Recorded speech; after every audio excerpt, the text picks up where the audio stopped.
Hello students, over economist में आपका स्वागत है। हम पढ़ रहे हैं फंक्शंस ऑफ आरबीआई और फंक्शंस के 4 पॉइंट्स हम पहले डिस्कस कर चुके हैं, जिसके वीडियो हमारे चैनल पे अपलोड है। आज हमें देखना है फंक्शन 5। फंक्शन 5 क्या है? Collection of economic information and data. किसी भी कंट्री की इकोनॉमिक प्लानिंग करने के लिए वहाँ की इकोनॉमिक इंफॉर्मेशन होना बहुत ही ज़रूरी है। तो उस कंट्री की इकोनॉमिक इंफॉर्मेशन कलेक्ट करने का काम करता है आरबीआई बैंक या उसका अपेक्स बैंक। ये सारे डेटा, ये सारी इंफॉर्मेशन कलेक्ट की जाती है और उसको कलेक्ट करने के बाद में इकोनॉमिक प्लानिंग के अंदर ये वर्क करती है। अब आप जो इंफॉर्मेशन कलेक्ट करेंगे वो कौन कौन से सेक्टर से होनी चाहिए? फर्स्ट होता है आपका मनी बैंकिंग। बैंकिंग के जितने भी फंक्शंस हो रहे हैं, बैंक के पास में कितने डिपॉजिट्स आए, कितना बैंक ने विड्रॉल किया है कस्टमर ने, बैंक ने क्या क्या फंक्शंस प्रोवाइड कराए, कितने फिक्स्ड डिपॉजिट्स थे, कितने लोन एंड एडवांसेस दिए हैं। लोन एंड एडवांसेस के अंदर car loan, home loan, education loan, gold loan, different type के लोन्स यहाँ पे आ जाएंगे। तो मनी बैंकिंग सिस्टम किस तरीके से वर्क कर रहा है, उसके डेटा, उसकी इंफॉर्मेशन होना जरूरी है। सेकेंड है आपका फॉरेन ट्रेड। फॉरेन ट्रेड से मतलब एक्सपोर्ट एंड इम्पोर्ट से है।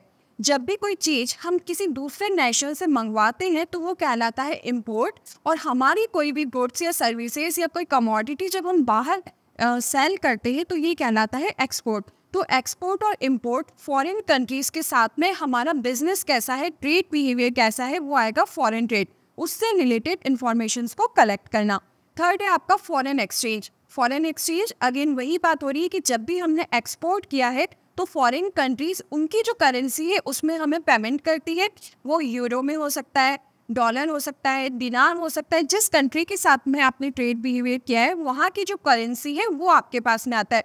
और ये जो फॉरेन रिजर्व है, एक्सटर्नल प्लस इंटरनल जितने भी हमारे पास में गोल्ड रिजर्व होता है, ये दोनों को सम करने के बाद इसकी वैल्यू निकाली जाती है और उसकी जो वैल्यू होती है उतने ही नोट इशू और पब्लिश किए जाते हैं।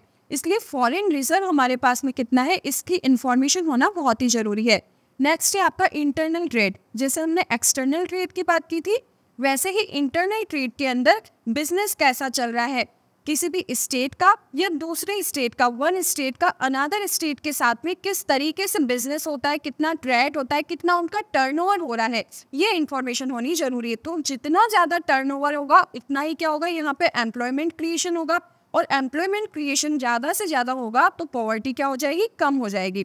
तो इसलिए इन्फॉर्मेशन होना बहुत ज़रूरी है कि यहाँ पे कितना मैन्युफैक्चरिंग हो रहा है, कितना प्रोडक्शन हो रहा है, बिजनेस का टर्नओवर कितना रहता है, ये इंटरनल ट्रेड की इंफॉर्मेशन जरूरी है।